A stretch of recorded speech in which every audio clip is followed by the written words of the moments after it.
a quienes llevaron el arduo trabajo de la coordinación tan meticulosa como es el doctor Carlos Alberto Prieto Godoy, el maestro Hugo Fabián Pérez Ocampo y el doctor José Antonio Serrano Morán.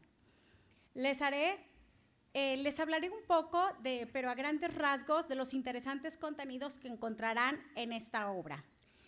El redactado por el doctor Enoc Morán y el licenciado Francisco Castellón, ambos de la Universidad de Colima. Ellos abordan la participación de las organizaciones sociales en defensa de los derechos humanos de la naturaleza frente a la crisis climática. Plantean el cambio climático como una de las amenazas más grandes que enfrenta la humanidad, desde su aparición como ser vivo en el planeta Tierra. Para estos autores, la crisis climática plantea la fragilidad de nuestro planeta y la responsabilidad de la humanidad de ser partícipes y permanecer atentos a las acciones de los procesos que garantizan las condiciones para que la vida continúe. Mencionan en su capítulo que es indispensable legitimar las voces que de manera constante vigilan y observan las acciones del Estado. Cuestionan y denuncian actividades y omisiones que ponen en riesgo la vida de las especies, así como las organizaciones sociales que también juegan un papel importante en la exigencia y defensa de los derechos de la naturaleza. Concluyen mencionando la obligación de repensar y reconceptualizar la naturaleza respecto de la participación y responsabilidad ciudadana en la configuración de los derechos de la naturaleza que obliga al Estado y a la humanidad a construirse en una nueva racionalidad y erradicación de la crisis ambiental climática. El doctor Francisco Barajas, en otro contexto, aborda el juicio de amparo y la protección horizontal del derecho fundamental del medio ambiente. Comienza abordando sobre los compromisos internacionales, dando seguimiento a la globalización, interdependencia económica y derechos humanos, hasta llegar a la teoría de la asunción judicial, haciendo un análisis comparativo entre Colombia y México. Analiza la protección horizontal del derecho en un ambiente sano en el juicio de amparo de estos dos países. El autor menciona que en un medio ambiente ha sido vulnerado principalmente por actos particulares, más que el Estado mismo, en una sociedad contemporánea globalizada en el que la ciencia, la tecnología y el conocimiento desarrollan con rapidez un crecimiento desproporcionado de la riqueza concentrada dada a ciertas corporaciones, asociaciones, industrias que generan cantidades de contaminantes, incluso el crimen organizado y otras figuras que representan factores de poder. En este fenómeno de discrepancia resulta fácil vulnerar los derechos humanos. El doctor Barajas termina su artículo reflexionando sobre la necesidad de tener un sistema eficaz de protección horizontal del derecho a un ambiente sano, el cual obedece al reclamo social y de participación directa para la tutela efectiva del medio ambiente. Así como también menciona diversos enfoques y paradigmas desde la visión del derecho internacional a partir de perspectivas antropocéntricas, biocéntricas y ecocéntricas para una mejor comprensión. Encontramos también un tema que actualmente se encuentra incluso en la mesa legislativa de algunas entidades federativas. La maestra Brenda Olalde nos ilustra con su capítulo sobre animales no humanos, víctimas invisibilizadas en el contexto de la movilidad forzada por el cambio climático.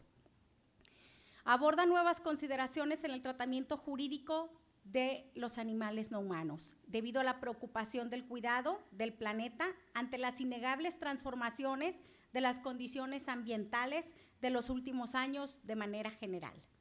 La autora tiene el propósito de brindar reflexiones sobre los animales no humanos en el contexto de la movilidad por el cambio climático y por el cúmulo de desafíos que trae en sí mismo este fenómeno de índole jurídico, político, económico, social, para identificar posibles rutas teóricas e institucionales que permitan optimizar el tratamiento de derechos de los animales ante fenómenos de migración, movilidad forzada y consecuencias del propio cambio climático. La maestra Olalde aterriza su manuscrito con algunas sugerencias: cómo reconocer a los animales no humanos como sujetos jurídicos, la adecuación de un marco jurídico ante consideraciones éticas, morales, legales y valorativas de la propia vida animal, construir principios universales que promuevan el respeto de la vida animal y no obstaculizar la migración animal, entre otros esfuerzos más. En este mismo ejemplar se encuentra el capítulo denominado Debate sobre Justicia Global, redactado por quien en este momento hace uso de la voz. En este capítulo se buscan plantear ciertas reflexiones a partir de las consideraciones del término de justicia, llegando a ciertas teorías y conceptos que generan desde Hobbes, Kelsen, Kant, Aristóteles, Rowell, Rawls, Dworkin y otros, para replantearnos la justicia global en la actualidad a partir de los sistemas democráticos, donde se emergen rumbos para marcar hacia un desarrollo sostenible naciones latinoamericanas que buscan de alguna manera estrategias para tratar de disminuir la pobreza, la desigualdad, la falta de respeto a la soberanía, la educación de calidad en oportunidades para todos y todas, entre otras consideraciones más, pero siempre rescatando un fortalecimiento democrático. Hay que tener en cuenta otros elementos que incluso influyen para no tener una justicia global, como son los impuestos elevados, el desempleo, la inseguridad, la migración masiva, entre otras cuestiones más. Y de todo esto surge precisamente hablar de justicia global, para representar los intereses de un orden de utilidad práctica y poder tomar decisiones desde los diseños institucionales y combatir la actual injusticia global. Por ello, se hace referencia a algunas propuestas como las que propone Giddens o Help a la hora de fortalecer y crear instituciones de confianza, credibilidad y que logren generar hacia una democracia planetaria. Sin duda, esta obra brinda aportaciones intelectuales profundas y por ello invitamos a la ciudadanía en general a leerla y replantear nuevos esquemas sociales ante la diversidad de problemas planteados y sus posibles soluciones. Los invito a una discusión posterior sobre nuevos modelos para el desarrollo económico, político, social, jurídico, ambiental, ético y bioético en la pugna del conocimiento de los derechos humanos y de la propia dignidad humana.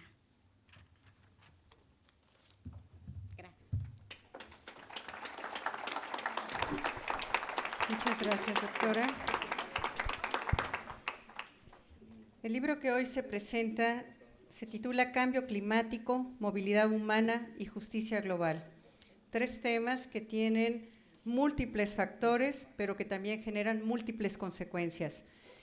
Los temas abordados por la doctora Pamela han estado concentrados o están concentrados dentro del apartado de justicia global y el doctor Aldo Rafael Medina va a abordar temas que están relacionados con el cambio climático. Si me permiten, voy a leer una breve reseña curricular del doctor Aldo Rafael Medina García. Doctor en Derecho por el Departamento de Derecho Constitucional de la Universidad Complutense de Madrid. Docente e investigador de tiempo completo, titular A de la Unidad Académica de Derecho en la Universidad Autónoma de Nayarit. Perfil PRODEP y miembro del Sistema Nacional de Investigadores, nivel 1. Ha sido coordinador del programa de maestría y representante institucional del doctorado interinstitucional de Derecho. Ha sido profesor visitante en la Universidad Sorbona en París, en la Universidad de Valencia en España, en la Universidad de Salento en Italia, entre otras. Tiene publicaciones sobre Derecho Constitucional, Derecho Parlamentario y Derecho Electoral. La obra más reciente es Estado Constitucional a Debate, Estudios desde la Teoría de la Constitución Democrática, publicado también por Tirán Loblanche. Muchas gracias, estimada directora. Primero, bueno, mi agradecimiento a los coordinadores de esta obra por la invitación a estar esta tarde aquí ya un poco desfasados de tiempo y agradecer, por supuesto, pues al doctor Carlos Alberto Prieto Godoy, al maestro Hugo Fabio Pérez Ocampo y al doctor José Antonio Serrano Morán por la invitación a estar aquí esta tarde y hacer algunas reflexiones, hacer una síntesis, trataré de muy apretada de los capítulos que me toca comentar. Y bueno, agradecer también la presencia de ustedes aquí, decía, esta tarde, pues para reunirnos y hablar de este libro que estimo pues que se vuelve un referente en la universidad. Pero además se vuelve un referente de la Unidad Académica de Derecho porque creo que no existe, hasta donde tengo conocimiento, una obra similar en nuestra unidad académica y creo que tampoco en la universidad, al menos desde la perspectiva que se ha planteado de derechos humanos, un carácter multidisciplinar, interdisciplinar, y creo que ese es el gran mérito de los doctores, quien encabeza este esfuerzo, el doctor Prieto Godoy.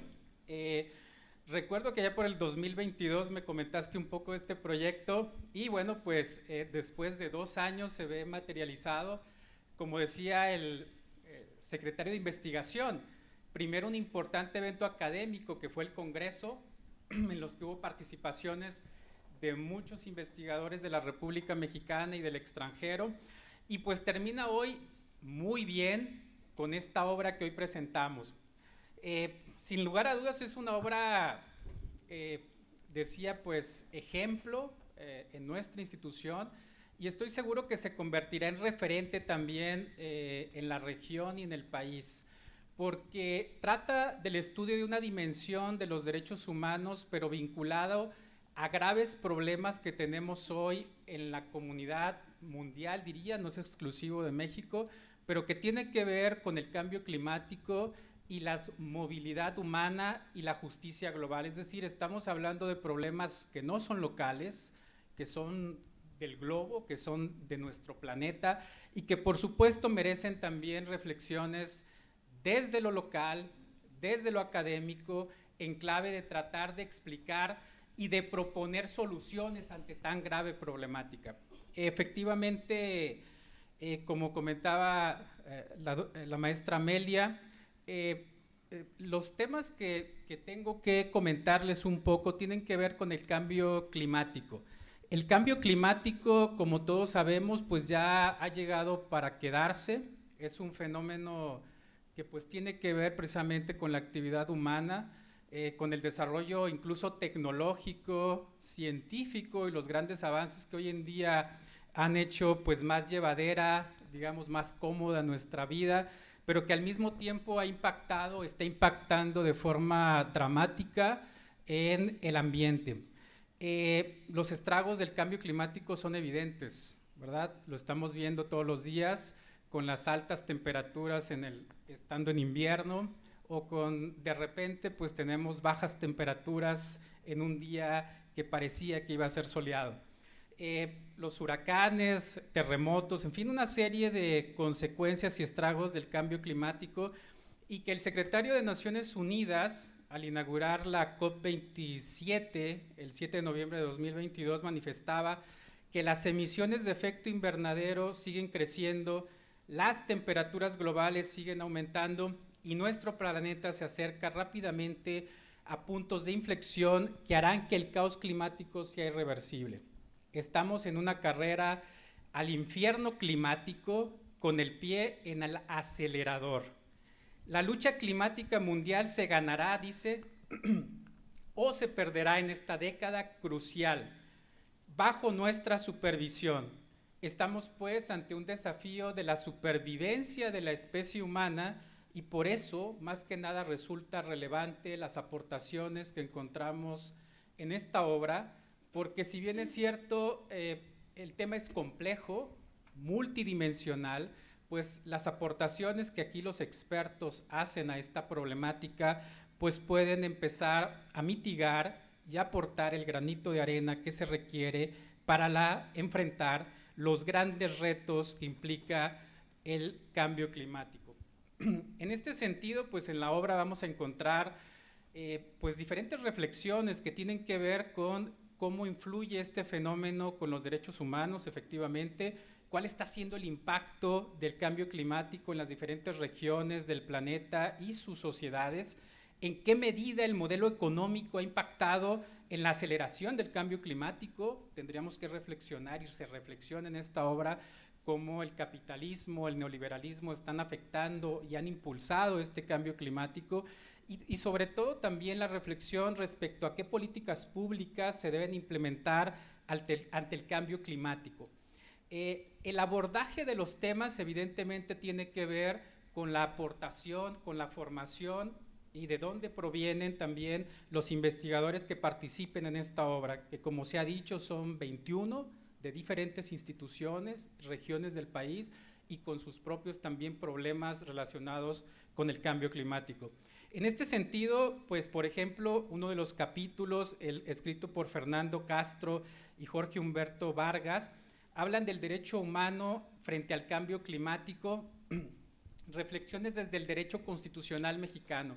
Es decir, hacen un abordaje del análisis de esta problemática atendiendo a los principios constitucionales y convencionales que son el marco en el que es posible incidir o participar desde la esfera pública en el combate o en buscar mitigar los efectos del cambio climático.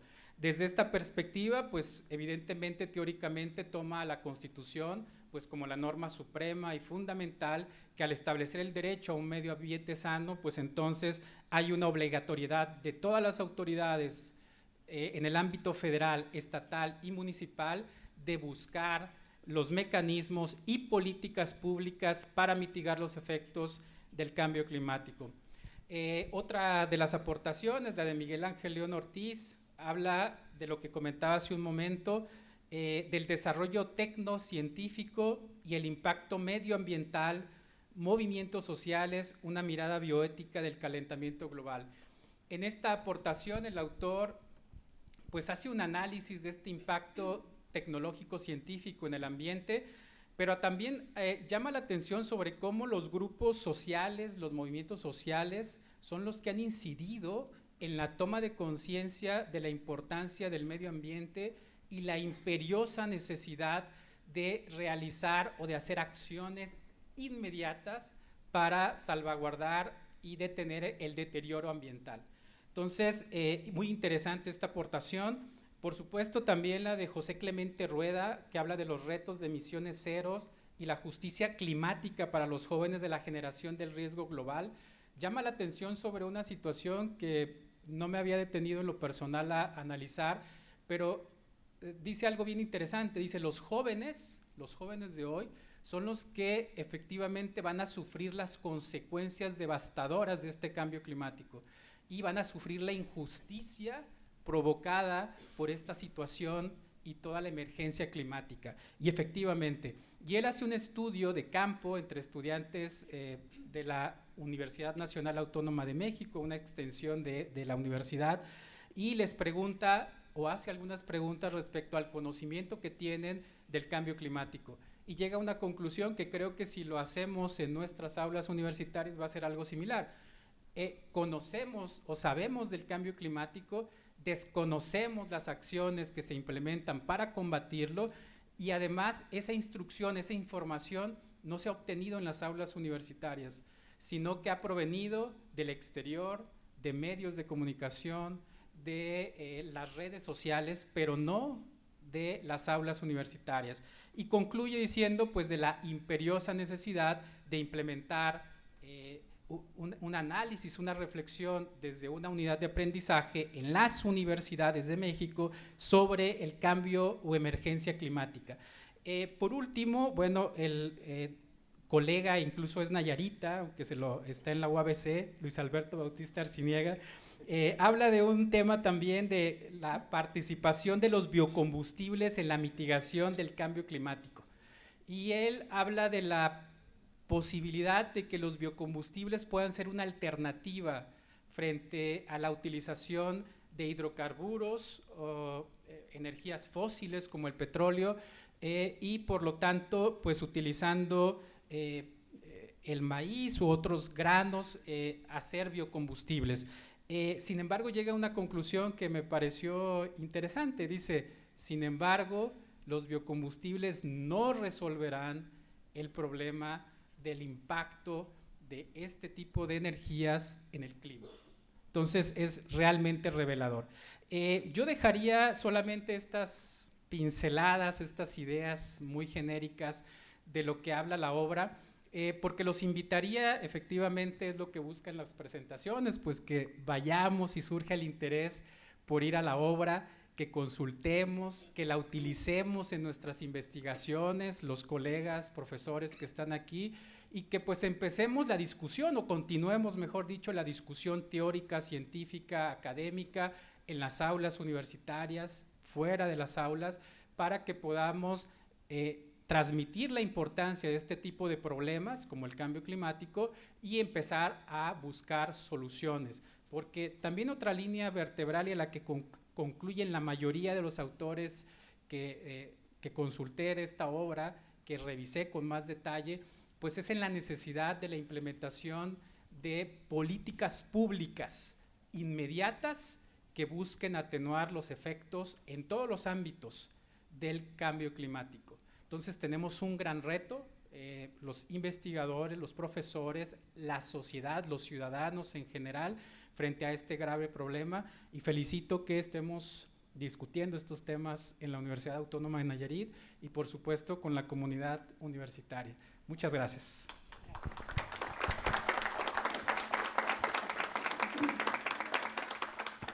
El doctor Aldo Rafael ha expuesto el capítulo 1, 2, 3 y 4.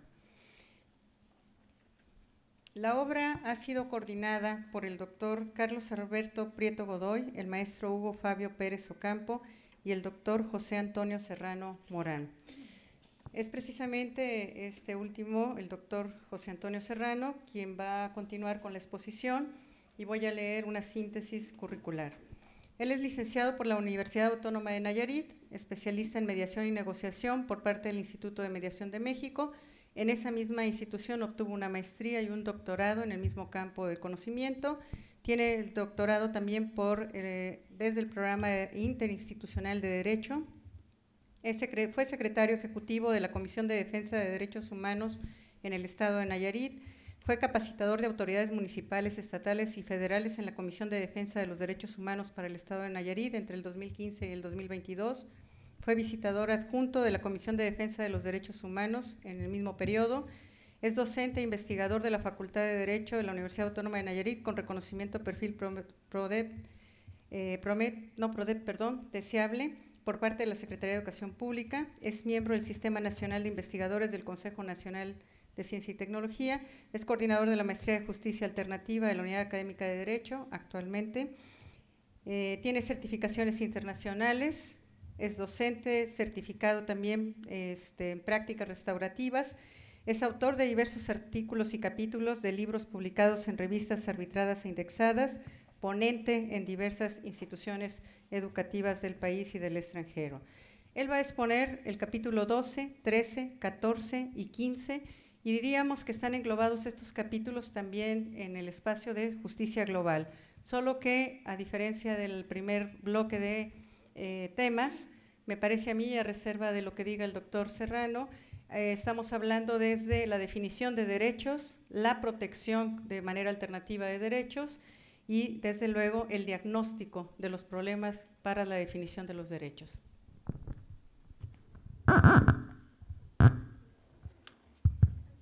Bien, muchas gracias, directora, por esa amable presentación. Agradecer a la Universidad Autónoma de Nayarit por la organización de este evento, a la Comisión de Defensa de los Derechos Humanos para el Estado de Nayarit y a la Universidad Autónoma de Baja California por colaborar también en los trabajos de organización y realización del presente evento. Bien, yo quiero ser muy conciso, agradecer también, antes de que se me pase, la presencia de todos los panelistas el día de hoy y de todas las personas que nos acompañan en el auditorio. Muchas gracias. Básicamente estos esfuerzos académicos se hacen para esto, para poder difundirlos. El conocimiento no debe de ser egoísta, el conocimiento debe de ser difundido, sino entonces se vuelve letra muerta, se vuelve un conocimiento incompleto, desafortunadamente. Luego entonces estos esfuerzos son los que deberemos de estar permeando en todas las obras que de menor o mayor medida se generen en nuestra universidad y en cualquier otro ámbito académico. Bien, el primer capítulo que su servidor quiere platicar con ustedes, porque acuérdense que uno es muy anarquista metodológico, es sobre la protección de las áreas naturales protegidas, un panorama desde los derechos humanos en México, de la doctora María Dolores Cosío Rivera, a quien agradecemos que esté aquí el día de hoy, y de la licenciada Sara María Gómez Cosío. Por demás, un tema interesante y apasionante. Lo que nos dice la doctora y la licenciada es que pone de manifiesto la relevancia que tiene el derecho humano al medio ambiente sano y ecológicamente equilibrado, clasificándolo como un derecho llave. ¿Por qué un derecho llave? Existen dentro de las gamas de los derechos humanos estos derechos de acceso a otros más. Es decir, la doctora nos dice, el derecho humano al medio ambiente sano y ecológicamente equilibrado por sí mismo es importante, pero a través del principio de interrelación del cual gozan estos derechos, es al mismo tiempo la oportunidad de acceso a otros derechos. ¿Quién de aquí no me podría decir que el derecho al medio ambiente sano no te da acceso pues a todo lo demás? Es decir, si no contamos, y nos lo acaba de comentar el doctor Aldo de manera muy acertada, si no contamos con un medio ambiente sano, si no contamos con las herramientas para proteger ese medio ambiente, luego entonces la propia especie está en riesgo. ¿Sí? Ahí es la primera gran reflexión que hace la doctora y la licenciada. Señalan también que se debe de tener un enfoque multi e interdisciplinario en la protección al medio ambiente, al no tratarse exclusivamente del aspecto biológico del ecosistema, sino también cuenta con una parte sociocultural de participación activa, tales, por ejemplo, y pone como ejemplo, a las comunidades y pueblos originarios. Realmente, si bien es cierto el derecho humano al medio ambiente impacta a todos en general, no menos cierto es que para su protección sí se necesita diferenciar grupos sociales, porque no pudiéramos aplicar las mismas herramientas para toda la población en general. Hay que tener en cuenta entonces las condiciones socioculturales de los grupos y pueblos originarios, por poner un ejemplo. Luego entonces nos dice, el derecho al medio ambiente no solamente tiene un aspecto biológico, sino tiene otros aspectos. Lo comentaba también el doctor, y hago mucha referencia porque tiene total relevancia y total relación. No solamente es un tema de que no tires basura, o que esté limpio el río, o que esté limpio el medio ambiente, sino a ver, ¿cómo vamos a llegar a eso?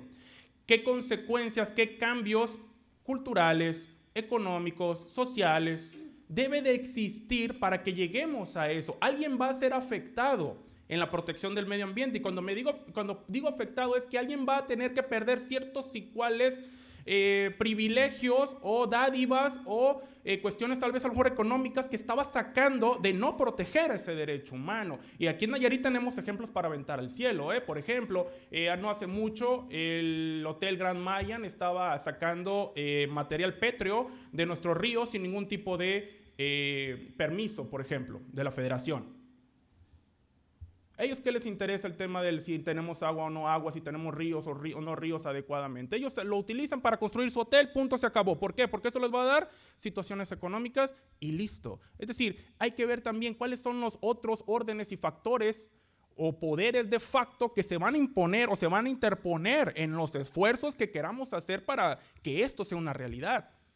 Uno pudiera pensar que el tema del medio ambiente todos estamos de acuerdo y jalamos hacia el mismo lado. No es cierto, ¿no? Y la doctora aquí nos lo deja ver muy claro.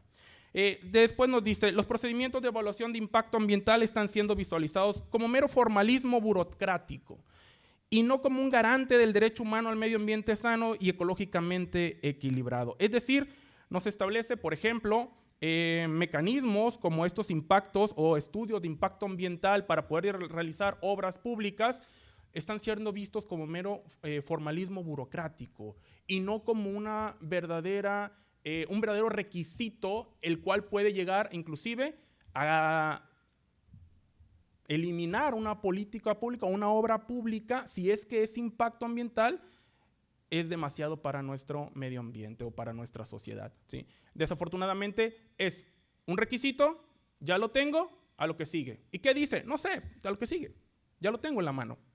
Sí. Lo mismo, y nos hace un símil con el derecho humano que tiene, o el derecho que tienen los pueblos originarios a la consulta previa, libre y informada, ¿no? Hay que consultar a los pueblos originarios primero antes de hacer la obra en sus localidades indígenas, lugares sagrados, etcétera. Muy bien, ya lo hicimos. ¿Qué dijeron? Que no. Ok, hay que darle para adelante.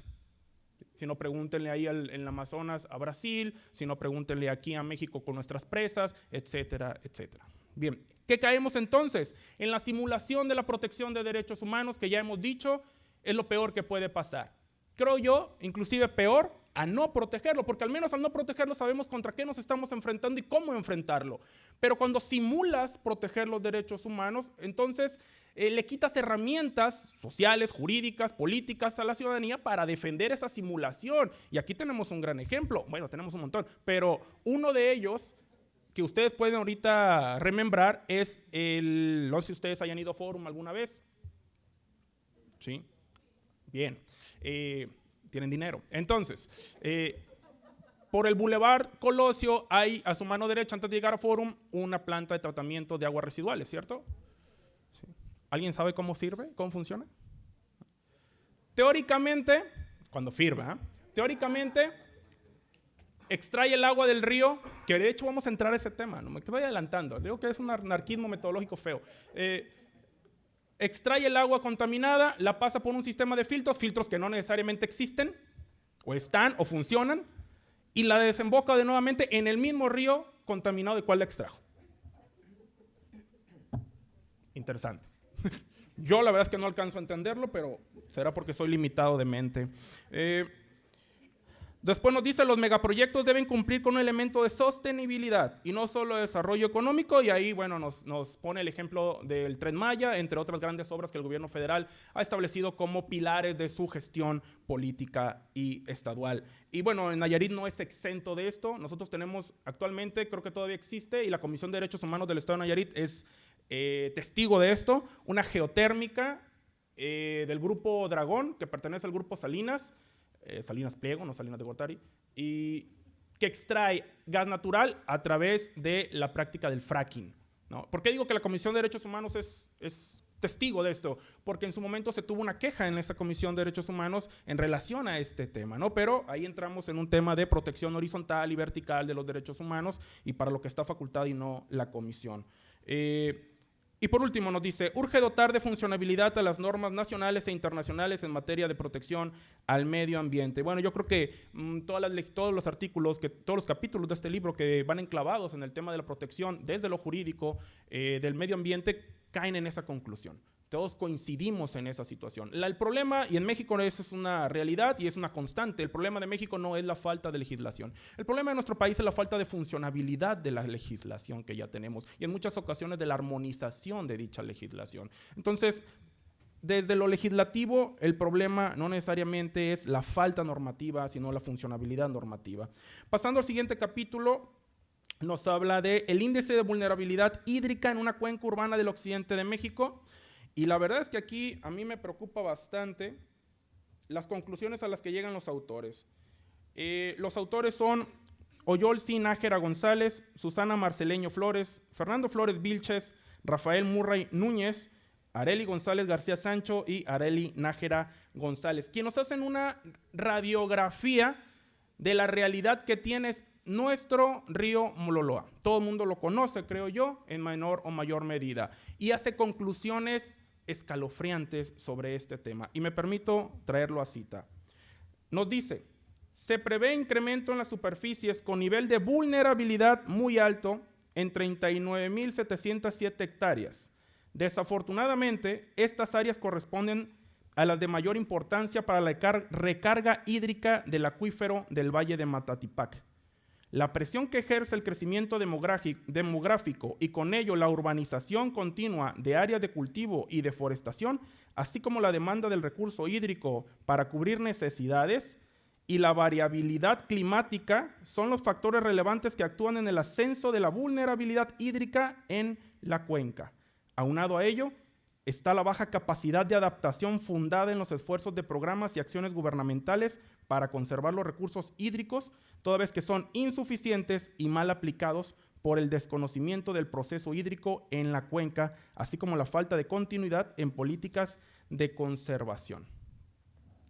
Es decir, no solamente nuestro río Mololoa va a seguir contaminado, va a llegar a un punto en donde se va a secar. Eso es lo que nos están diciendo.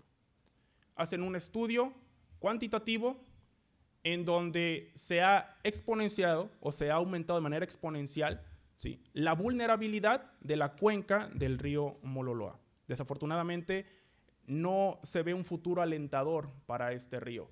Y tiene afectaciones graves. Ustedes dirán, pero es un río contaminado, no tiene sustentabilidad a la vida. No, desafortunadamente sí tiene una función sobre todo en los mantos acuíferos subterráneos que impactan en los municipios de Tepic y Jalisco y sus alrededores.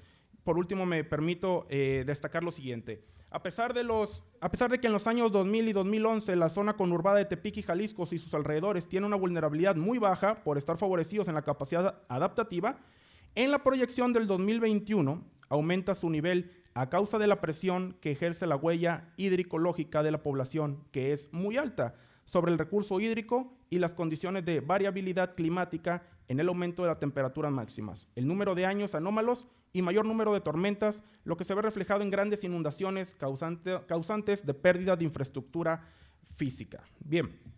Luego entonces nos dice la apropiación desmedida de los recursos naturales ha derivado en la afectación en el ciclo del agua, en los cuales, en los caudales de los ríos, lagunas y lagos humedales, trayendo a la mesa el debate sobre las reglamentaciones efectivas en materia ambiental por parte del aparato gubernamental, así como la responsabilidad social empresarial de los entes privados. Y ese es un tema que en su momento ya se había abordado también desde otra visión, la responsabilidad social empresarial.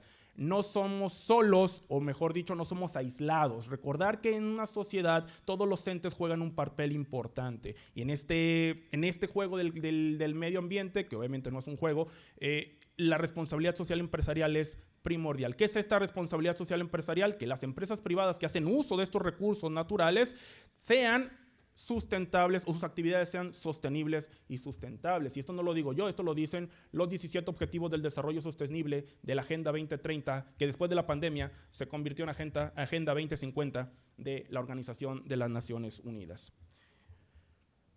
Lúgubre panorama, desafortunadamente. Digo, esto no es para deprimirlo ni mucho menos, se trata de que, pero es una realidad, ¿no? Y contra la ciencia y los hechos, difícilmente hay algo en contra. El siguiente capítulo es el denominado Derecho al Agua en Bolivia y el Medio Ambiente por parte del autor Fidel Cruz Adubiri, quien nos establece varias cosas. El primero, de hecho, nos dice, el autor hace referencia al principio de interrelación de los derechos humanos como fundamento esencial del derecho al agua, al impactar en su aplicación y en su no aplicación también en otros derechos humanos. Y esto lo habíamos comentado en su momento. ¿Qué derechos humanos te da acceso el tener un medio ambiente sano y ecológicamente equilibrados? Derecho a la salud, a la alimentación, al desarrollo digno, a la vivienda digna, etcétera, etcétera, etcétera. Yo creo que en todos, a la vida, no habrá uno en el cual no puede impactar de manera directa o indirecta. El autor hace un estudio normativo sobre el derecho humano al agua, en el cual concluye que se cuenta con una limitada legislación en la materia, la cual se circunscribe nada más a la regulación del agua potable y alcantarillado. Es decir, en Bolivia sí es un problema la falta de legislación.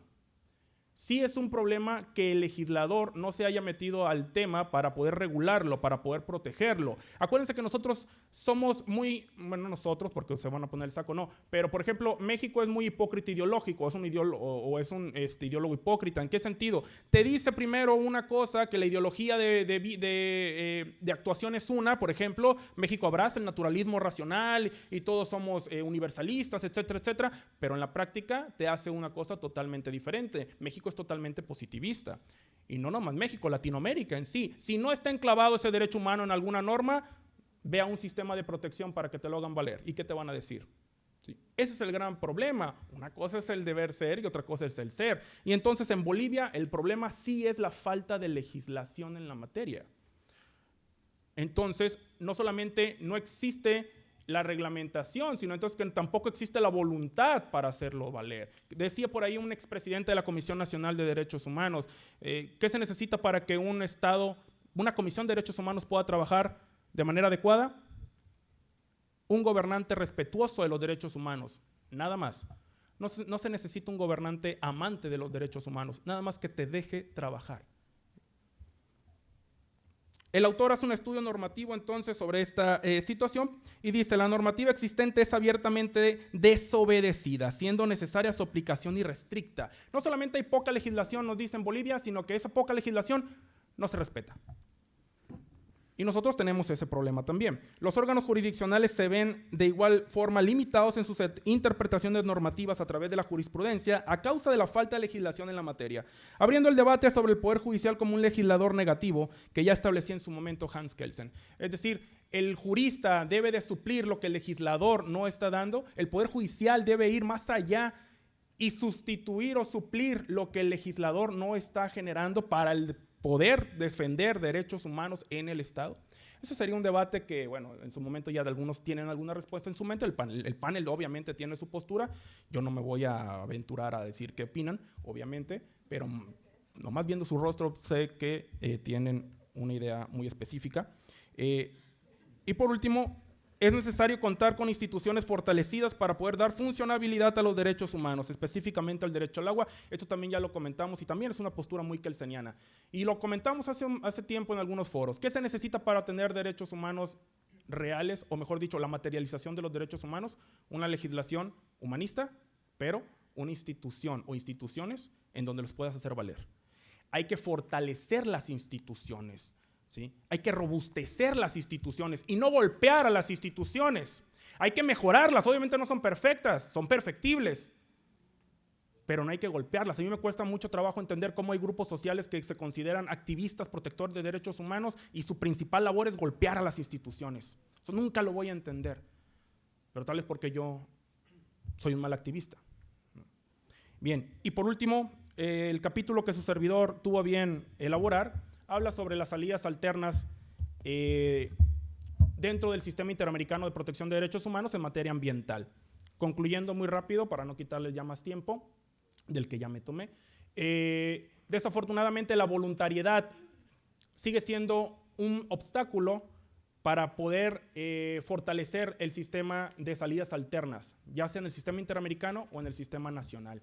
El hecho de que sigan siendo mecanismos voluntarios hace que cada vez menos personas los utilizan, ese es un problema. Y dos, que cada vez menos personas, o sea, en este caso estados, realicen o lleven a cabo el acuerdo cual firmaron.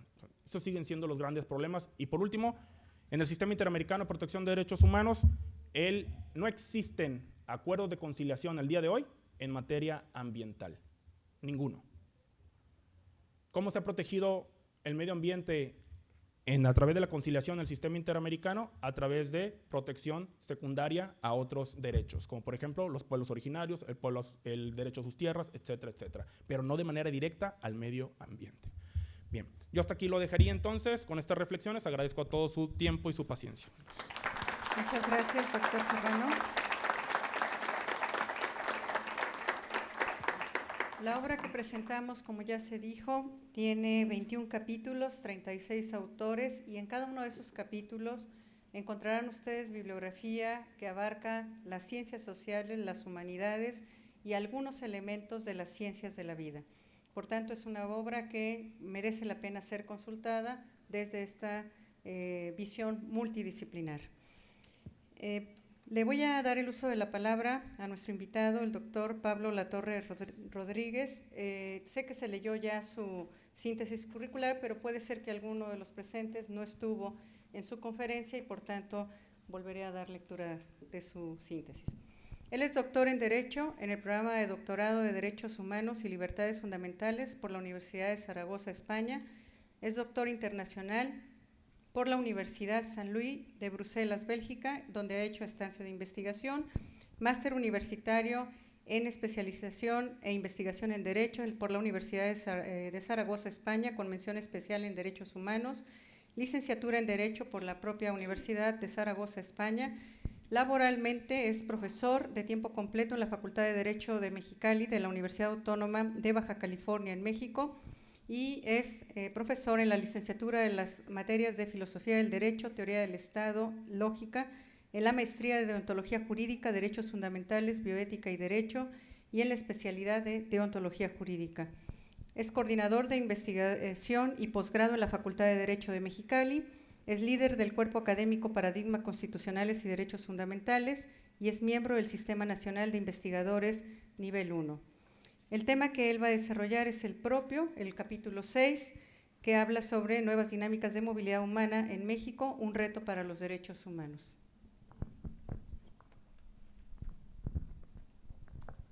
Muy bien, muchas gracias. Buenas tardes de nuevo a todos. Yo ya he hablado mucho, ya he expuesto mi tema, entonces, bueno, estos minutos simplemente los voy a tomar para agradecer de nuevo la invitación, pero sobre todo la iniciativa, ¿no? Alabar un poco todo el esfuerzo que hay detrás, no solamente de esta obra, que es la culminación, sino, bueno, pues de las investigaciones, de los trabajos. Esta obra es fruto de un congreso y no solamente el congreso en sí, también, sino sobre todo, a ver, este libro, ¿para qué se hacen los libros? Pues para ser leídos, ¿no? Entonces, en este sentido, tanto el Congreso como este libro, como el evento del día de hoy, yo creo que cumplen una función fundamental, que es la de, como han dicho antes, trasladar la investigación, el conocimiento a la sociedad. Esto queda incompleto si simplemente se queda aquí, ¿no? Lo importante es pues, compartirlo con todos ustedes, hacerlo suyo, generar opinión pública. Yo estoy encantado con todas las preguntas, las intervenciones que he tenido después de la charla y posteriormente incluso se han acercado conmigo algunas personas. Intervenciones brillantes, reflexiones muy certeras, ¿no? Aspectos distintos a los que por cuestiones de tiempo o de enfoque no he podido comentar, no he tenido la oportunidad de comentar, y sobre todo ver cómo eso genera, ya digo, opinión en ustedes, ¿no? Ustedes van dándole vueltas a las cosas, luego llegarán a sus casas, lo platicarán con sus familias, y eso es lo importante, ¿no? Que la sociedad poco a poco vaya tomando conciencia de estos temas fundamentales que se presentan en este libro. Entonces, bueno, ya para finalizar, ya digo, soy breve, quiero agradecer enormemente a la Universidad Autónoma de Nayarit, aquí al doctor Prieto Godoy y a los demás compañeros que están hoy aquí conmigo y también tienen su esfuerzo reflejado en este volumen, y animarles a la lectura y a la consulta de los temas aquí expuestos en esta obra. Muchas gracias y bueno, pues de verdad que muchas felicidades por el enorme esfuerzo que hay detrás de este trabajo. Gracias, doctor. Yo quisiera dejar una pregunta que no me atreví a hacer hace un momento porque iba a tener esta participación, pero ¿quiénes migran hoy a México? Me parece que definir el perfil de quienes migran hoy va a definir los problemas y las fortalezas de México en los 15, 20 años adelante. No sé si hay estudios en torno a ello, suponemos, sospechamos, pero finalmente será interesante saber de manera organizada y bien sistematizada quiénes están migrando a México, por sus perfiles, por sus fortalezas y también por las problemáticas sociales que esto implica. Muchas gracias. Bien, vamos a continuar con la participación del maestro Hugo Fabio Pérez Ocampo. Él es licenciado en Administración con especialidad en Dirección de Negocios por el Instituto Tecnológico de Tepic. Es maestro en Desarrollo Organizacional y Humano por la Universidad del Valle de Atemajac. Candidato a doctor en Estudios Científicos Sociales por el Instituto Tecnológico de Estudios Superiores de Occidente, ITESO. Es profesor de tiempo completo con reconocimiento y perfil deseable. Participa en los programas de licenciatura y maestría de la Unidad Académica de Educación y Humanidades en la Universidad Autónoma de Nayarit.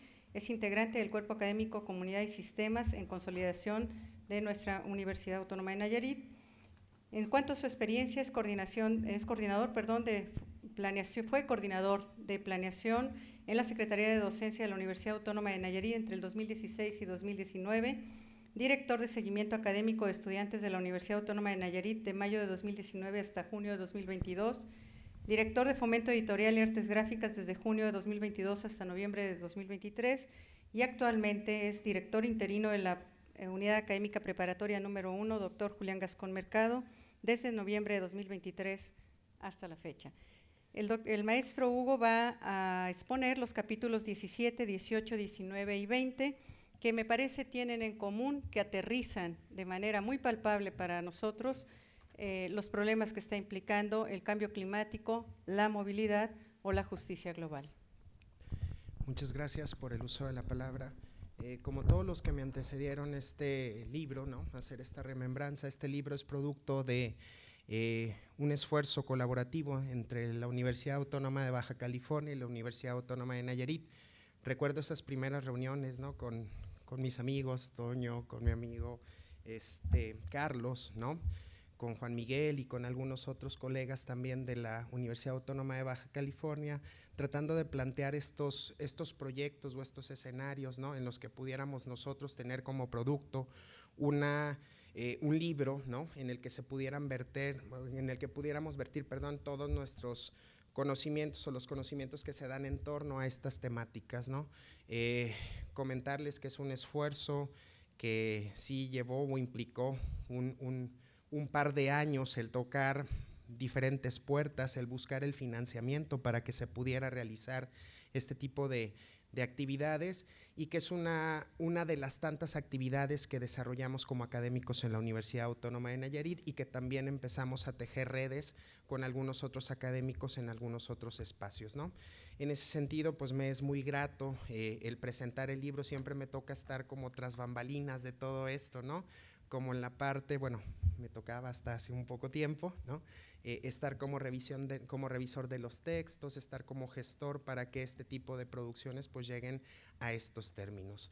Por eso me es muy grato el presentar, y sobre todo para mí es un honor también el presentar capítulos de grandes amigos, de grandes colegas, donde en los pasillos hemos platicado sobre estos temas, y sobre todo que nos declaramos lectores de ciertos autores, ¿no? Tania, ahí nuestras pláticas interminables, o de repente que ahí discutimos algunos temas, ¿no?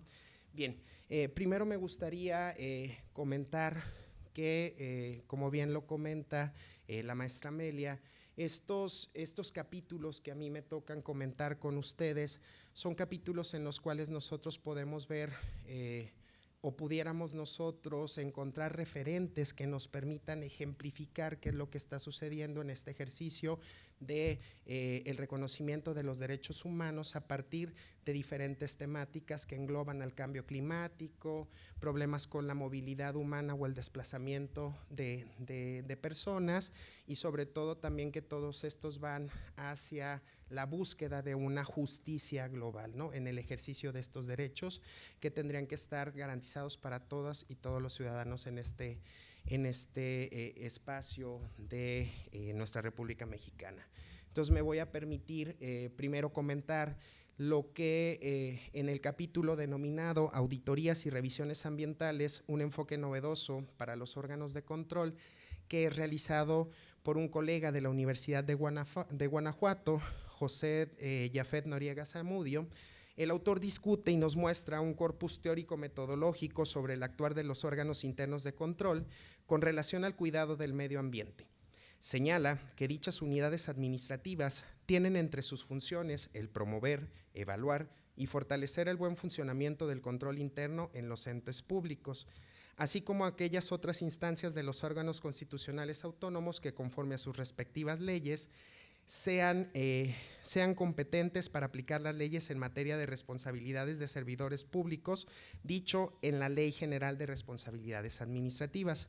En este sentido, y colocando al centro de su discurso la problemática mundial de la emergencia climática, y aparejado al riesgo latente de poner en peligro la posibilidad de disfrutar diversos derechos económicos, sociales y culturales, como lo son el derecho al agua y al saneamiento, a la alimentación, a la salud, a la vivienda y el derecho de un ambiente sano, que son derechos y temas de observancia y de prioridad para la atención al cumplimiento de lo establecido en las agendas 2030 o en la Agenda 2030, y así atender a los objetivos de desarrollo sostenible, resaltando el luchar y hacer frente al cambio climático sin que nadie se quede rezagado para el año 2030, que ya ahorita se está hablando ya no al 2030 porque ya está muy cercano, ya se cambió hacia el 2050, ¿verdad?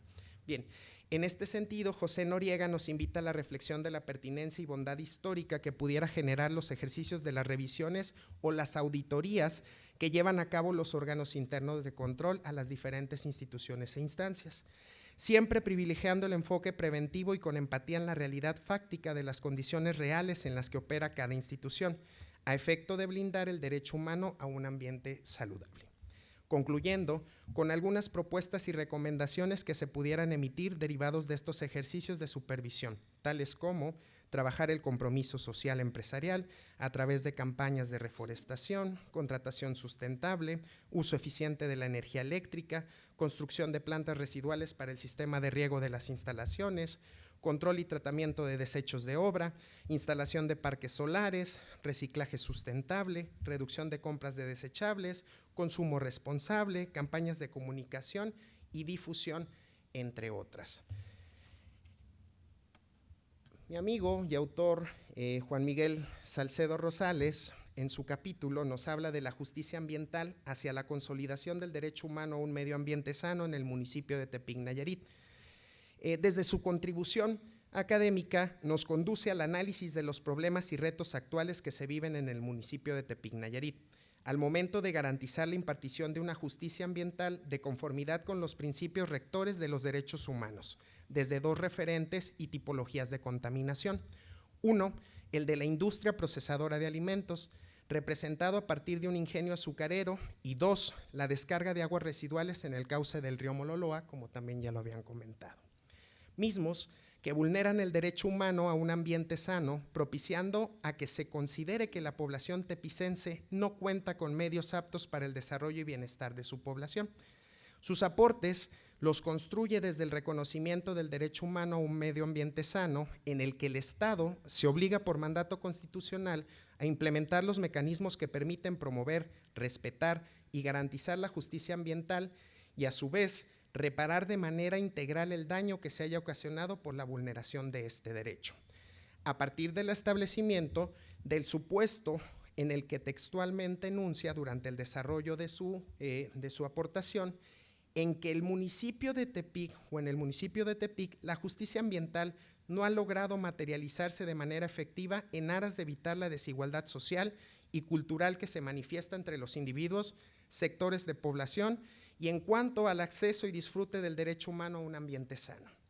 Realiza un recorrido del reconocimiento del derecho humano a un medio ambiente sano desde el plano internacional, nacional, estatal y municipal, hasta llegar a lo que nombra conclusiones preliminares y que me permitiré compartirles algunas de ellas. Para gozar del derecho humano a un medio ambiente sano y el desarrollo y bienestar del municipio de Tepic, y con ello ver materializada una justicia ambiental más garantista y incluyente, es necesario legislar sobre la obligatoriedad de la protección del medio ambiente, crear políticas públicas, acciones afirmativas y fortalecer los mecanismos de comunicación y participación social, así como profesionalizar a las instituciones encargadas de proteger al medio ambiente. Aquí concluye el autor Juan Miguel. Bien, el capítulo 19, que también es de colegas y amigas de la Universidad Autónoma de Nayarit, que tiene que ver con las implicaciones bioéticas y biopolíticas respecto a la alimentación, las autoras realizan un análisis en el que develan la complejidad en el ejercicio del derecho humano a la alimentación desde su aproximación a dicho fenómeno desde los conceptos y nociones de la bioética y la biopolítica. Parten del interrogante: ¿qué tan libres somos los seres humanos para tomar decisiones en cuanto a las fuentes de nuestros alimentos, de acuerdo a nuestra personalidad, estado mental, costumbres, gustos y afecciones? En el que reconocen el acto de la alimentación desde tres acepciones principalmente. La primera, que tiene que ver con la comprensión de quiénes somos, es decir, el por qué consumimos ciertos alimentos producto de cuestiones éticas, políticas y sociales. La segunda, la relación física fisiológica, es decir, la relación entre la alimentación y la salud. Y una tercera, la relacionada con la experiencia hedónica de la ingesta de alimentos y de la estética involucrada en su preparación, es decir, su potencial artístico. A partir de estos preceptos es que disertan si la alimentación es un derecho fundamental para la humanidad y se hacen la siguiente interrogante: ¿por qué el acceso a los alimentos es injusto e inequitativo? Después de esto, se siguen preguntando: ¿por qué el llevar una dieta saludable resulta un privilegio de algunos y la carencia de muchos? De la misma manera, se preguntan: ¿por qué las prácticas de comercio de los alimentos recrudecen la inseguridad alimentaria en la población? Concluyendo que los problemas relacionados con la alimentación tienen implicaciones bioéticas y biopolíticas en cuanto a la producción, distribución, conservación y consumo de alimentos, lo que implica no solo salvaguardar el derecho humano a la alimentación, sino también tener consideraciones morales al desarrollo sustentable. Nos exhortan a asumir prácticas alimentarias sostenibles, asegurando así el bienestar y la supervivencia humana y no humana. Desde el punto de vista biopolítico, reconocen la intervención del Estado como el agente que genera mecanismos y dispositivos de poder que tienen como finalidad modificar, regular y asegurar la vida de las personas en una población. Es así que se considera que la bioética y la biopolítica son de utilidad para entender los mecanismos con los que funcionan las actividades económicas, es decir, el mercado, la distribución de las mercancías y los bienes para toda la población. El capítulo 20 y último tiene que ver con las aportaciones que hacen un grupo de investigadores de la Universidad Autónoma de Baja California. Sergio Capito, María Cárdenas y Hugo Pérez nos hablan de los niños invisibles, una cuestión de derechos humanos y justicia social. Los autores exponen desde una perspectiva doctrinal, normativa y social el desafío de las madres y menores dentro de las prisiones, es decir, la necesidad de visualizar a los niños y niñas que en México son denominados como niños invisibles, desde la comprensión del cómo vivir la niñez desde prisión y que ésta puede afectar su sano desarrollo y su derecho a crecer en un medio ambiente sano. Todo esto enclavado en la zona fronteriza de Baja California, es decir, en las prisiones de Baja California.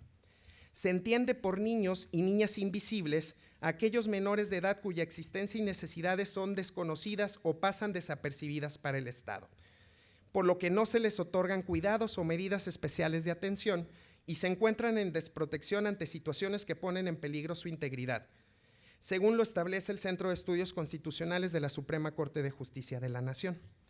Para dar cuenta de esta situación, desarrollan un análisis comparativo entre países y el fenómeno de los niños y las niñas invisibles.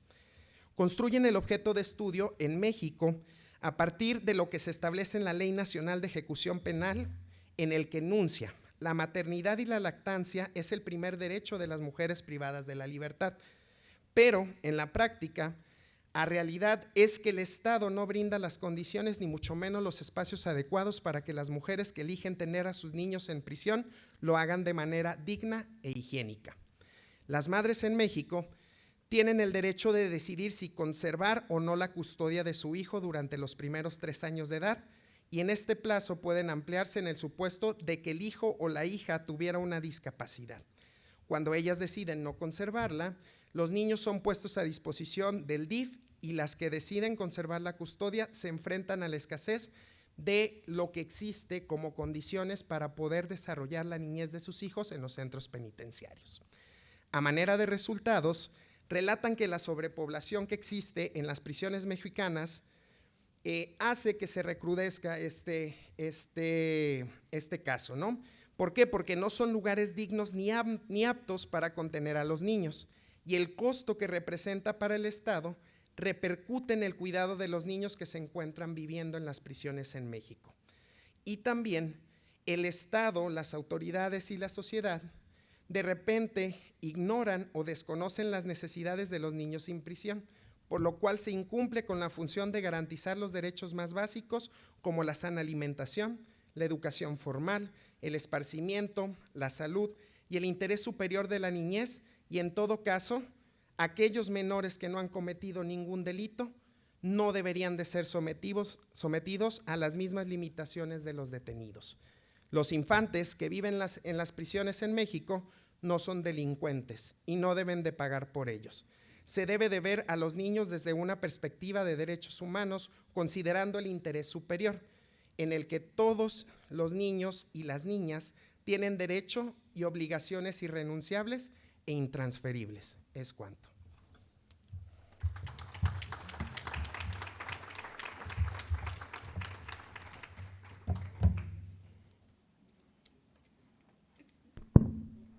Muchas gracias, maestro Hugo. Finalmente, voy a darle el uso de la palabra al doctor Carlos Prieto Godoy, uno de los coordinadores de la obra y principales promotores de este proyecto de trabajo colectivo colegiado. El doctor Carlos Prieto Godoy es doctor en Derecho Administrativo por la Universidad Complutense de Madrid, es profesor investigador de la Unidad Académica de Derecho de la UAM con licencia, miembro del Sistema Nacional de Investigadores Nivel 1, perfil PRODEP, miembro del Cuerpo Académico Estado y Derechos Fundamentales, consolidado por la SEP, ex presidente de la Comisión Municipal de Derechos Humanos del municipio de Tepic y actualmente es presidente de la Comisión de Defensa de Derechos Humanos para el Estado de Nayarit.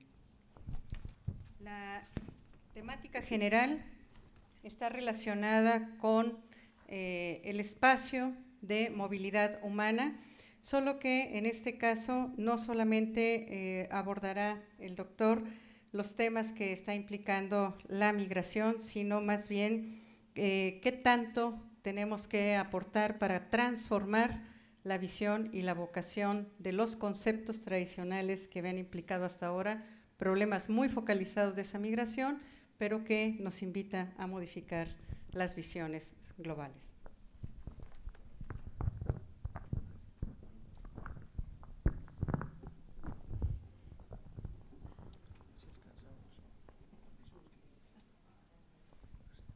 Muchas gracias. Quiero, pues eso, iniciar con, disculpen ustedes, un agradecimiento a las instituciones que han hecho posible esta obra, este esfuerzo de los investigadores de aquí de mi casa, que me ha prestado por este periodo para dirigir los esfuerzos de la Comisión Estatal de Derechos Humanos, pero que bueno, en ese esfuerzo encontramos también una oportunidad de vinculación de lo que hacemos los investigadores con una realidad insoslayable.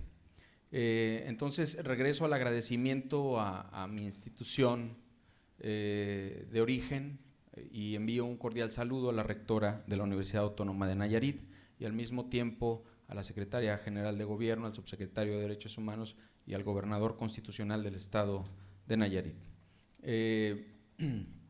No puede faltar el agradecimiento, por supuesto, al equipo de la Comisión de Derechos Humanos del Estado de Nayarit y al equipo de la Secretaría de Investigación y Posgrado de esta institución y al equipo de la Unidad Académica de Derecho y a la directora que nos engalana con su presencia. Siempre es un gusto compartir estos espacios con amigos, con la presencia de verdad que me siento un privilegiado sentado aquí porque son gente que la amistad existe, por supuesto, pero sobre ello está la admiración a su trabajo, a su trayectoria, a la agudeza mental con la que siempre abordan los temas de investigación y al compromiso y seriedad con la que siempre, al margen de la amistad, enfrentamos los retos que se nos van presentando en la vida cotidiana.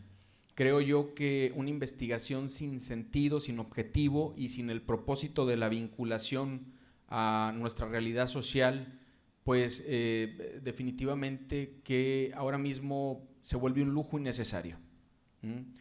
Los temas que tenemos que abordar definitivamente que tienen que plantearnos problemáticas reales y nosotros en la tarea cotidiana de la investigación debemos también plantearnos que lo que se pueda plasmar en un documento de esta naturaleza con un soporte analítico y científico en este grado de profundización tiene que servirnos, tiene que encontrar una utilidad en las instituciones, no nada más formativa, es decir, el reto de las instituciones académicas ya hacia afuera, no únicamente en nuestras aulas. El privilegio que tengo ahora de compartir con ustedes esta obra que en efecto al voltear hacia atrás me agota porque no fue fácil, pero bueno, los retos que no son fáciles pues no merecen la pena. Y en ese andamiaje pues hay muchas colaboraciones que por supuesto espero no obviar ninguna porque todas son muy importantes, pero fundamentalmente agradecer a la unidad, a la Facultad de Derecho de la Universidad Autónoma de Baja California, que ahora se representa con nuestro invitado de honor, el doctor Pablo Latorre, el creer en este proyecto de la Universidad Autónoma de Nayarit en el que promovemos una visión interdisciplinar de fenómenos que tradicionalmente son abordados de manera aislada y que creo ahora no nos serviría de mucho. Por supuesto, creo en lo que comentaba hace un momento el secretario de Investigación, el doctor Iván, en el que ahora una investigación en la que no tenemos esa mirada interdisciplinar, por lo menos para provocar, queda incompleta siempre. Queda incompleta siempre porque definitivamente que las áreas en las que nos desenvolvemos requieren desde el punto de partida y a partir de allí todos los prismas que la rodean, pues un sustento científico que enriquece lo que nosotros podemos proponer como un resultado final. Y en ese sentido, pues agradecer también a las autoridades de la Universidad Autónoma de Baja California, a los cuerpos académicos con los que colaboramos, al cuerpo académico de Derecho Constitucional local, el cuerpo académico de Estado y Derechos Fundamentales al que pertenezco, y que pues finalmente es una obra que al tenerla aquí en las manos pues me da un poco de escalofríos, porque así sucede cuando vemos materializados los esfuerzos tan importantes que se han realizado. Por supuesto, un agradecimiento al patronato de la Universidad Autónoma de Nayarit, quien a través de concurso público, hay que decirlo, se financió un congreso y se financió finalmente esta obra, que se publica con una de las casas editoriales más importantes en la actualidad, con impacto no solo en México, sino Iberoamérica. Pues su origen es valenciano, pero que tiene un impacto, me parece, a mí me atrevería a decir, en el mundo de habla hispana y sobre todo en ciencias jurídicas, muy importante, si no es el que más importante tiene ahora por sus alcances. No quiero, dediqué esto, perdón, a los agradecimientos y al contexto del libro, porque me parecía que eran temas que tenía que de alguna forma agrupar no solo por forma, sino que, como ustedes se podrán ya dar cuenta, es de fondo. Comentarle a los autores de los 21 artículos científicos que se publican a manera de capítulos, que esta es la primera de muchas presentaciones que se harán, por supuesto, y que propiciaremos otros foros y otros contextos de discusión que seguirán aportando, ¿no?, a el cabalgar de la difusión de la ciencia, y en este caso estrechamente vinculada con la promoción y defensa de los derechos humanos y de los valores democráticos en temas torales de supervivencia no solo social, sino en lo individual y en lo colectivo. Los artículos que me tocaron comentar están también estrechamente relacionados, pero voy a brevemente tomarme la libertad de leerles la síntesis que me pide la casa editorial, porque creo que se engloba todo aquí, ¿no? Y les comentaba que la presente obra representa un esfuerzo colectivo de investigadores de diversas disciplinas que buscan generar un debate respecto del cambio climático, sus efectos en la población mundial y en su tratamiento por los estados-nación, en el interior de sus territorios, así como por la comunidad internacional. Se entiende que el fenómeno de estudio tiene su origen en múltiples factores de calado económico, comercial, jurídico, social, cultural, fundamentalmente. Sin embargo, lo que el lector encontrará en el contenido de este libro es una visión interdisciplinar en su estudio, que pone énfasis en la responsabilidad estatal respecto de los efectos del calentamiento global y sus causas en la era del antropoceno. Se pone de relieve la discusión sobre la pertinencia de nuestro actual modelo de desarrollo económico y la justicia social, la pugna por los recursos naturales desde la óptica de la ética pública y la bioética. Se discute sobre el entendimiento de la óptica de la ética, de la dignidad humana y de los derechos humanos, al punto de comprender que la preservación de la humanidad, presente y futura, depende de nuestra capacidad para conseguir un cambio paradigmático en nuestro andar, en economías circulares, apegadas a los principios democráticos compartidos, de energías renovables, de acceso libre y universal a las tecnologías de producción y desarrollo, así como la conciliación de dicho discurso con la preservación de nuestro planeta. Creo que al leer las aportaciones, que me tocó hacer un trabajo de revisión y edición, pues me percaté prácticamente de que es un tema que muy en el subconsciente finalmente van a dar una lógica de integración de estudio al fenómeno. En este sentido, me tocó, comentar un poco sobre una perspectiva fundamentalista de lo que estamos analizando.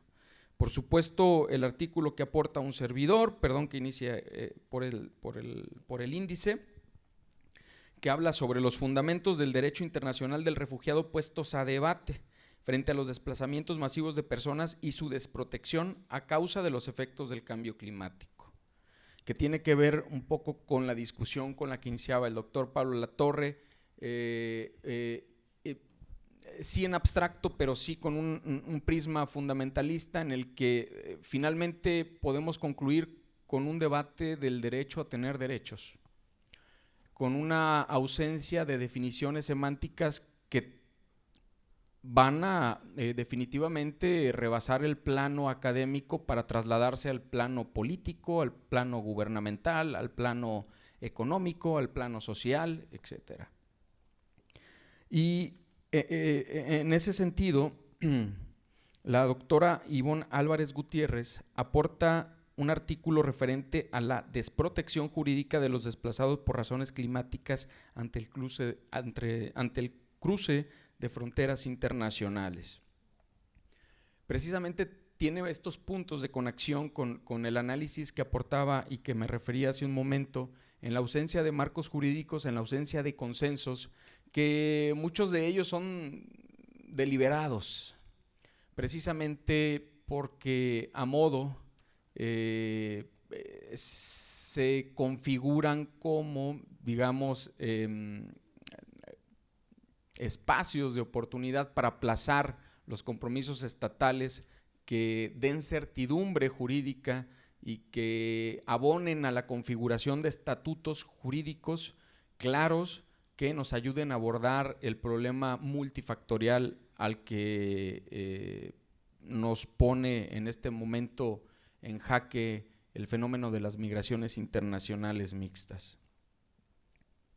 El capítulo siguiente que me toca comentar, perdón que lo comente así, luego voy a tratar de ser muy sucinto en lo que me ha tocado comentar, tiene que ver con las migraciones climáticas y justicia de género hacia la protección internacional desde una perspectiva sensible y receptiva al género que nos aporta la doctora Susana Borrás Pentinat, referente, hay que decirlo, en estas aportaciones, y que en efecto nos plantea una realidad que de por sí es, ayer comentaba con la directora de Derecho, un drama en todos los sentidos posibles de análisis. Y me lleva también al estudio que aportamos, pero también a otros que hemos hecho en donde la realidad de las personas desplazadas, vamos a llamarlo como lo refería hace un momento, las migraciones internacionales mixtas que se componen por diferentes colectivos, por refugiados, por asilados, por migrantes económicos, como han llamado muchos en el tema actual de la cuestión, migrantes climáticos que tienen diferentes connotaciones. Es un drama para las mujeres y las niñas fundamentalmente. Leía artículos desgarradores cuando trataba de hacer un análisis sobre lo que yo estaba aportando, sobre las situaciones de desprotección que viven en desplazamiento las mujeres y niñas, que son víctimas de agresiones físicas, de agresiones sexuales en todo su transcurso, porque están en la clandestinidad total. En los refugios masivos de personas en donde interviene el Comité Internacional de la Cruz Roja, el Alto Comisionado de Naciones Unidas para los Refugiados, el Alto Comisionado de Naciones Unidas para los Derechos Humanos, y que tratan de hacer un esfuerzo en una visión, decía el profesor Juan Antonio Cansado Trindade, compartimentalizada del derecho, que muchas veces se convierte en un obstáculo para que se pueda atender de manera adecuada, en una exageración, una comprensión exacerbada en los orígenes del derecho que nos lleva a una visión compartimentalizada del derecho y que se vuelve un obstáculo para luego una operación más fluida que pueda ser provechosa en no solo la atención inmediata de los derechos fundamentales, los derechos humanos de las personas, sino que también nos ayude a ver de manera ahora más armónica de un fenómeno integral. Estos tres artículos que acabo de mencionar están relacionados en un argumento toral que es la ausencia de regulación internacional, la ausencia de marcos jurídicos ad hoc que permitan una atención, digamos, especial a cada colectivo y que, por supuesto, los estados no puedan evadir la responsabilidad de atender las necesidades prioritarias. No estoy hablando de derechos ni siquiera económicos, sociales y culturales que se encuentran ya muy lejos de la realidad básica en la que se encuentran los derechos humanos ahora en el globo, de una necesidad de atención inmediata que salvaguarde la vida y la integridad y la dignidad de las personas. Hablar en este momento de derechos económicos, sociales o culturales resultaría un poco utópico en el plano de la atención inmediata que se requiere para las personas que se desplazan, ya sea al interior de los estados como aquellas que rebasan los países. La discusión semántica, repito, trasciende a contextos jurídicos, a contextos políticos, sociales, económicos y culturales, por supuesto, pero que se han vuelto, por desgracia, el fundamento o el argumento fundamental para que las autoridades estatales en todo el mundo aparquen su responsabilidad. Todo lo que se ha dicho aquí ya se recoge, por supuesto que comparto que la mitigación del cambio climático pues es algo que tenemos que entrarle sí o sí, porque de ello depende nuestra permanencia en este planeta, y que aquí es algo bien importante que se acaba de mencionar, también está interrelacionado, ¿no? El derecho humano de un futuro mejor que poseen las generaciones futuras, que es un principio de derecho ambiental internacional y que pareciera ciencia ficción, pero que en realidad es algo que lo que hagamos o dejamos de hacer en este momento, pues sabemos ya que está íntimamente relacionado con el futuro inmediato.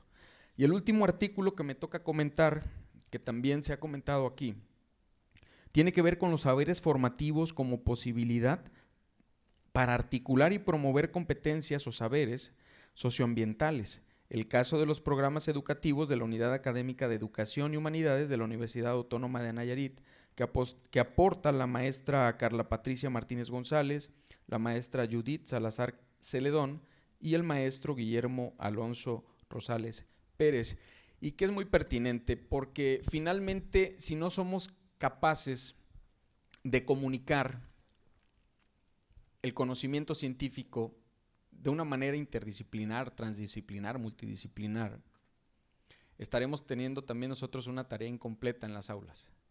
Y esto se traslada también al terreno de lo público. Debemos de aprender a comunicar porque los canales de comunicación son muy diversos.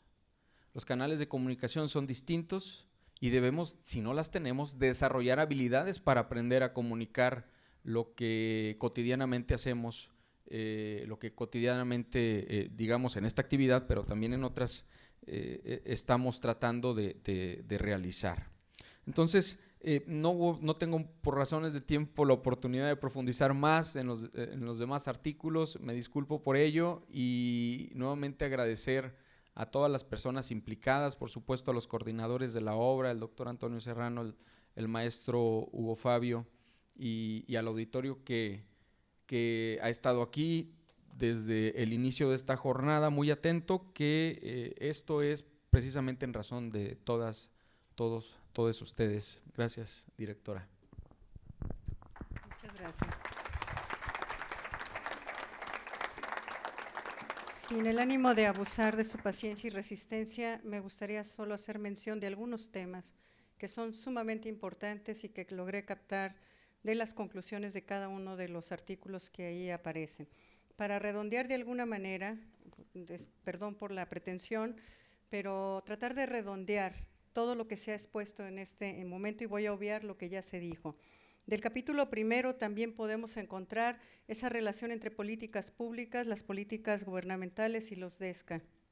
En el capítulo segundo, uno de los elementos que podría invitarnos a seguir reflexionando es la necesidad de replantear el imperativo categórico de Kantiano sobre no pongas en peligro las condiciones de continuidad indefinidas de la humanidad en la Tierra. En el capítulo tercero, podríamos incorporar como una inquietud para seguir reflexionando la idea de utilizar los conceptos de justicia climática para la definición tanto de variables como de metodologías a la hora de plantearnos temas relacionados con los grandes temas que hemos abordado hoy. Del capítulo cuarto, la necesidad de hablar de que los biocombustibles tienen pros, tienen contras, pero sobre todo se necesita la intervención de un Estado responsable para que pueda hablar de plazos reales, no solamente de ideas que no tengan posibilidad de aterrizaje. En el capítulo 5 también podemos seguir reflexionando sobre la necesidad de no mantener ya un discurso con contenido amoral, sino entender que migraciones implica un fenómeno multifactorial con consecuencias también múltiples.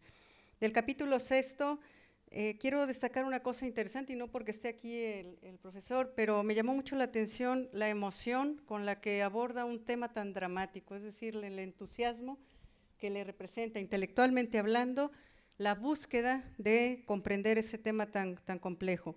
Y desde luego no se puede analizar esto si no es bajo la idea de una justicia global.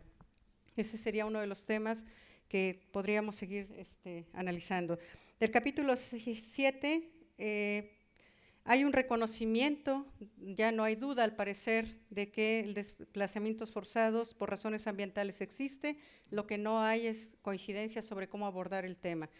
Y hay una parte que me pareció sumamente interesante, desde los derechos humanos, la discusión es con los grandes países que pueden tomar medidas a nivel global. Desde la perspectiva de los refugiados es entender las necesidades humanitarias y los riesgos que por razones de seguridad también están expuestos. Y desde las necesidades de los derechos humanos es hablar del contenido de las cuestiones deseables para la viabilidad de la vida. Del capítulo 8 nos quedaríamos con la necesidad no solo de abrir corredores seguros para toda la población, sino entender que las mujeres tienen algunas cuestiones que agravan más su situación de seguridad. Por tanto, se trata también de un tránsito seguro. Del capítulo 9, lo que nos quedamos es en la idea de que los actores sociales y políticos deben sumarse a las estrategias generales que no solo son nacionales, sino regionales, para garantizar los derechos básicos que impliquen fortalecimientos y valores en esa realización de derechos humanos. Del capítulo 10, entender que hay una fragilidad, entenderla, aceptarla, reconocerla, de nuestro planeta y también una enorme responsabilidad que nosotros tenemos, lo que implica reformular la participación y la responsabilidad de todos, de todas, para obligar también al Estado de manera diferente, y eso está implicando cambiar los esquemas de racionalidad para erradicar esa crisis ambiental y crisis climática. Del capítulo 11, creo que es interesante reflexionar sobre cómo el neoconstitucionalismo procesal, dice el autor, le está quedando a deber en cuestiones de agenda legislativa, porque la reforma del artículo constitucional en materia de amparo ha dejado limitaciones que no permiten hablar de ese fenómeno socialmente incomprendido hasta ahora. Del capítulo 12 podríamos quedarnos con la tarea de seguir pensando sobre el uso de procedimientos de solución amistosa de manera obligatoria para no dilatar más los temas que son urgentes. Del capítulo 13 estaríamos hablando de cómo México tiene áreas protegidas y por tanto su drama es superior a muchas regiones del mundo y que a la vez puede jugar un papel clave en este tema de la defensa y el replanteamiento de ese equilibrio, de tal manera que podamos hacer viable la vida en el planeta por más tiempo. Del capítulo 14 estamos hablando de esa urgencia de replantearnos qué pasará con nuestra ciudad si un río como el Mololoa, con todos sus problemas, llegara a secarse, y la necesidad de seguir planteando estudios multidisciplinares para dar seguimiento a este río. Del capítulo 15, me parece interesante entender que hay normatividad, pero en el país de Bolivia, pero que requiere actualización, que además se requiere planificación hídrica, que ese es uno de los temas a los que regularmente no entramos cuando analizamos los temas del agua, y el autor también llama la atención sobre algo que me parece que también debemos tener presentes, que la jurisprudencia no se quede en el análisis del derecho a agua potable o agua salubre. Hay más aspectos que deben garantizarse en este espacio del agua. Del capítulo 16, tratándose de los animales no humanos, yo me quedo con una pregunta que podría ser la tarea permanente para todos los que tengamos alguna inquietud sobre estos grandes temas. ¿Es viable seguir manteniendo el sistema estructural jurídico, político, económico y especista?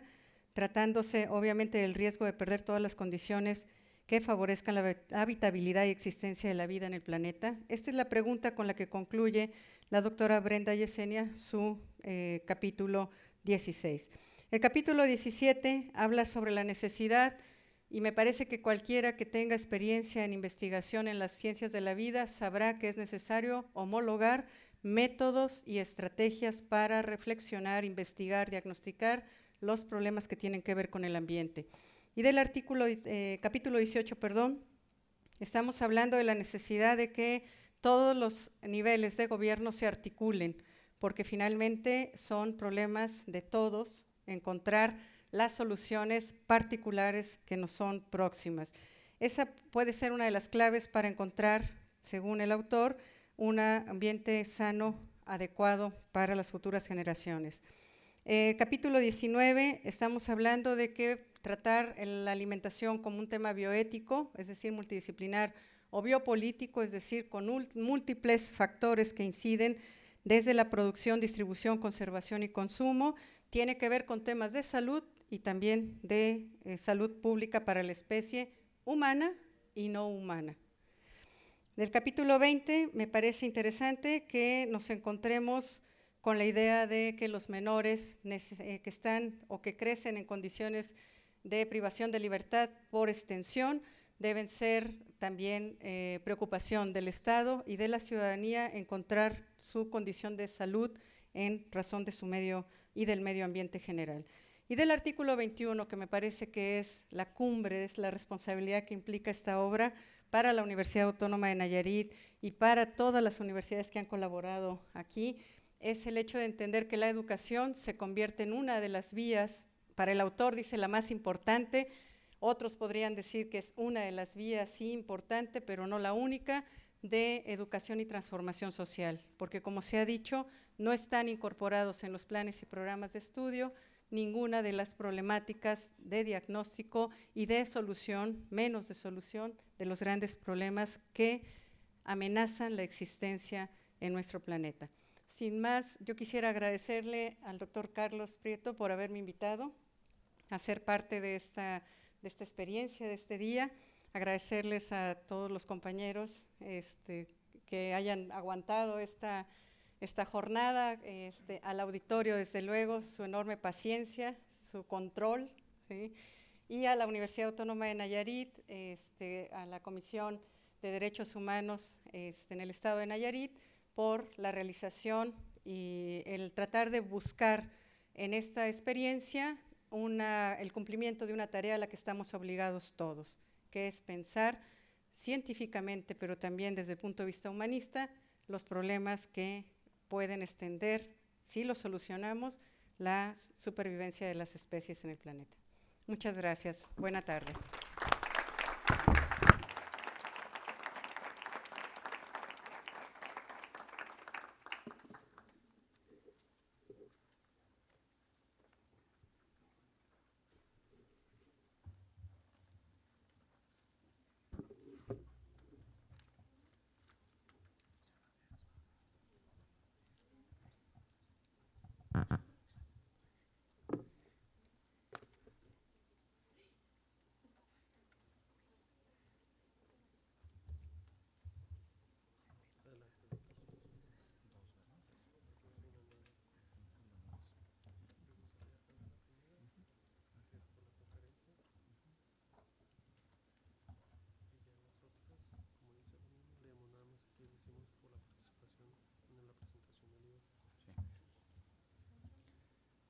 Bueno, me voy a permitir entregar un pequeño reconocimiento a quienes nos acompañaron en la realización tanto de la conferencia que dio apertura a este evento de presentación de la obra, como a las y los panelistas que nos acompañaron al desarrollo de la misma, que además son autores y bueno, ya ustedes se han dado cuenta de la extraordinaria calidad con la que se han abordado los temas y que bueno, nos han llevado a esta jornada tan exitosa. Entonces, me permito leer que la Universidad Autónoma de Nayarit, a través de la Dirección de Vinculación de la Investigación de la Secretaría de Investigación y Posgrado, Otorga la constancia, en este caso todas son similares, pero en este caso al doctor Pablo Latorre Rodríguez por su participación en la conferencia magistral Migración e Identidad, análisis del cambio de paradigma mexicano desde los derechos humanos, la cual se llevó a cabo en el auditorio de la Biblioteca Magna de la Universidad Autónoma de Nayarit, en Tepic, Nayarit, a los 12 días del mes de febrero del año 2024. Firma el doctor Manuel Iván Girón Pérez, secretario de Investigación y Posgrado de esta máxima casa de estudios. Doctor.